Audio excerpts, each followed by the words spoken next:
Hi everyone, I'm Sandy and welcome back to my channel. Today I have my May reading wrap up for you. I had a very successful reading month in May. I didn't read everything on my TBR, but I read quite a bit and I had some really great 5-star reads, some new authors, some unexpected reads.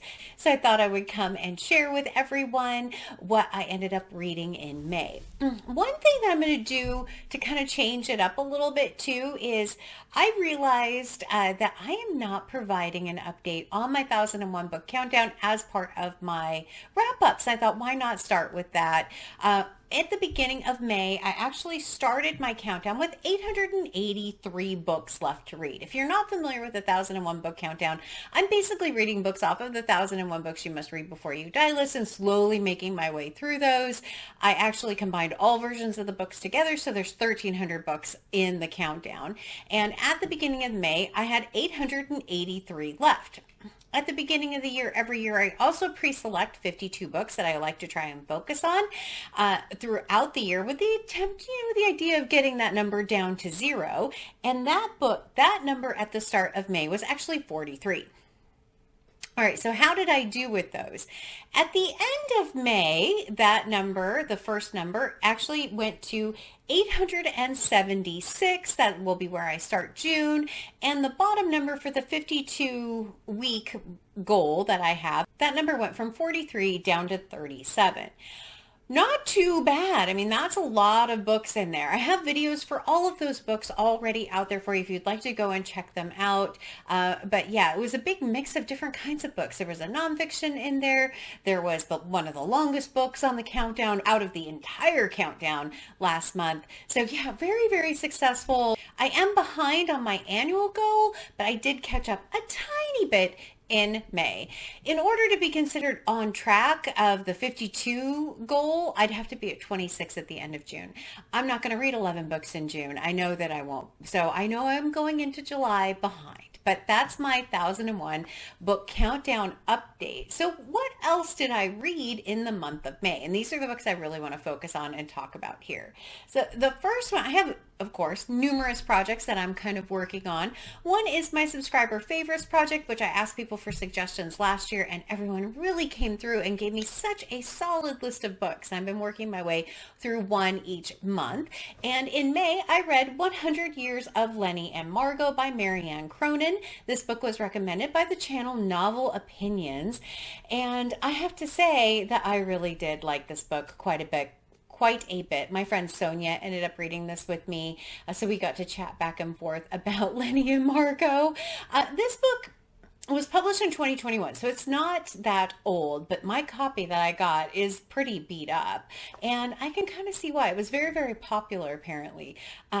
This book focuses on a 17-year-old whose name is Lenni, and you learn in the first line of this that she is in a terminal ward at a hospital.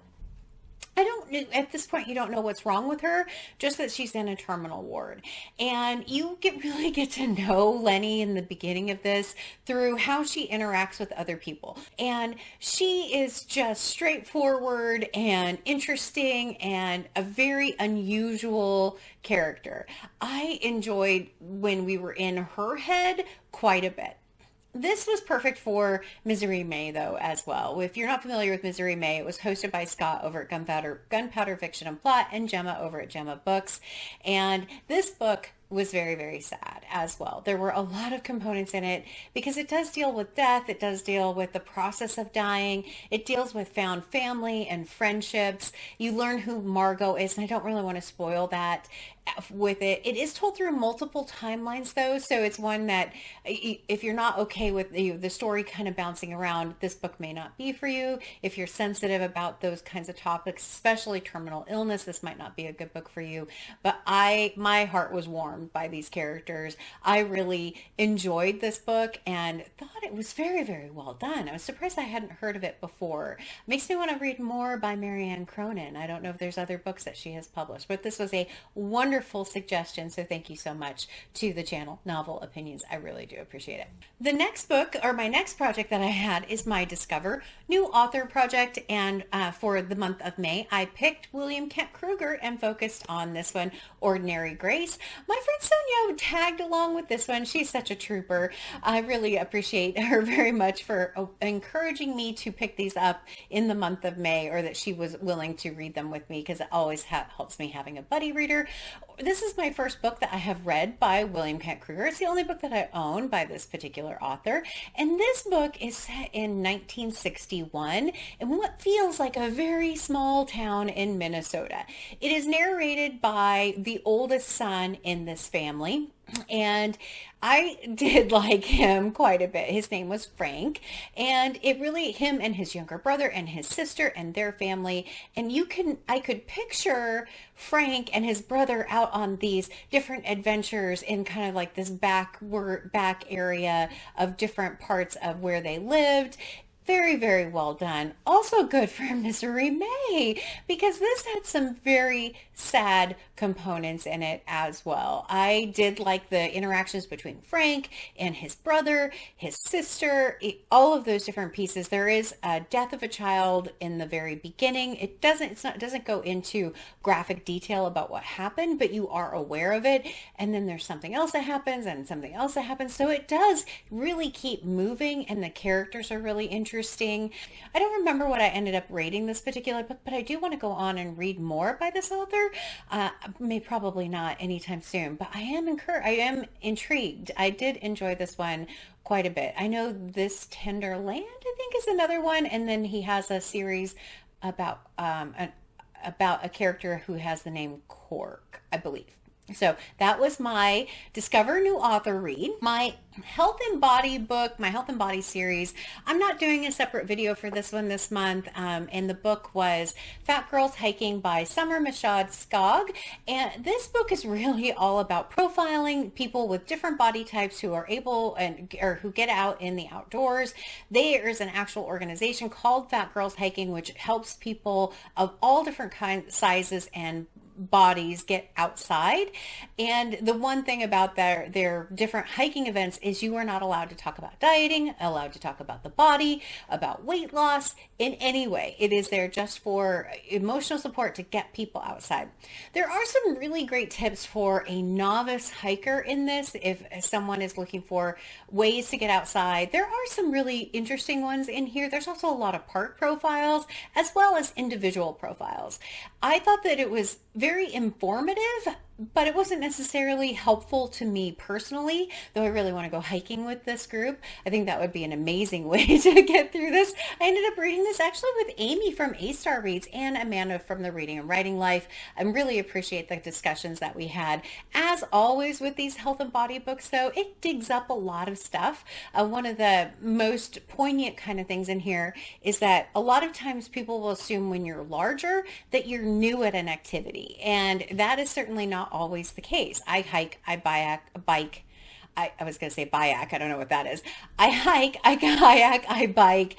I am very active in the outdoors, but I think sometimes people think I'm new because I'm not super small. So I thought that was a really interesting point. And the other point that I think kind of applies to everyone is if people see someone who is of a different body type out on the trail, if you say something like, good for you, or way to go, the comment that was in the book was, would you say that to anyone? And to not call out someone because of their size or their body type, if you don't really say that same kind of thing to everyone you meet on the trail.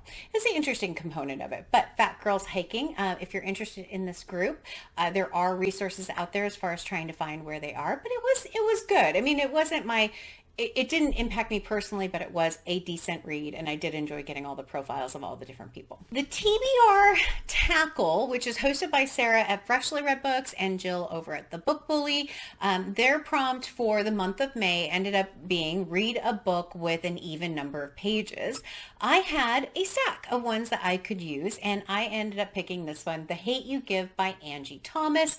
This book, I have seen it all over the place. It is one that comes up frequently for a band banned book. And I actually really, really enjoyed this book, and largely because it gave me some perspective. I really appreciated the topic. I feel like some of the things in this could be pulled out of the headlines today. It is frequently banned, this book, because it gives a negative, can give a negative impression of police. I completely understand that perspective as well. I really appreciated the perspective of this young girl who witnessed this crime, and everything that she went through and her family went through. I thought it was very, very, very well done. I'm so glad I picked it up. I've been wanting to read it for such a long time. I think I bought it because it was a banned book. But The Hate U Give was a very pleasant surprise, and it did get me one off of my TBR Tackle for that particular project. The other reading event that I participated in was the Asian Readathon, which is hosted by Cindy over at With Cindy. And the book I picked up was this one, Earthlings by Sayaka Murata. This cute little cover of this, I had an impression of what this book would be like, and no, it was very, very wrong. This book is twisted, dark, confusing, gross in places, and incredibly difficult, especially for as small of a book as it is. There are some really brilliant components in it, but it's also like, what? What did I just read? There's a lot in it that kind of makes me think about losing yourself, losing your perspective, and kind of losing who you are as a person in this, with some very dire consequences. Very dark, very twisted, very weird particular book. Did I like it? I don't know if I would say I liked it. I got through it. It was interesting. There were some pieces in it that I was like, did they really mean that with what they said there? And then the ending is just morbid and gross and weird. So yeah, but it was a successful read for the Asian Readathon. So, because I think one of them was one of the prompts was to read a character who's messed up. This would qualify for that, very much so. Very, very strange book. Very strange. And then the last book that I have to talk about for May is a surprise add-on because I wasn't planning on reading this. I had bought it fairly recently. I ended up reading Happy Place by Emily Henry. This is my second book by Emily Henry. I did read Book Lovers last year. I think it was last year, and really had a lot of fun with that one because it was about a literary agent and an editor, and there was a lot that applied to bookish content. So I thought that was really fun. This one is a little bit different. It's set in a time frame where these characters have graduated college, but they're not necessarily like my age, and they all get together every year for just a get together. And one of the couples has broken up, and they had decided that they weren't going to go together to this get together with their friends. And when she gets there, her partner is there, and she's trying to figure out what the heck is going on. It all becomes clear in there, but it says they're having to pretend like they're still together when they're not.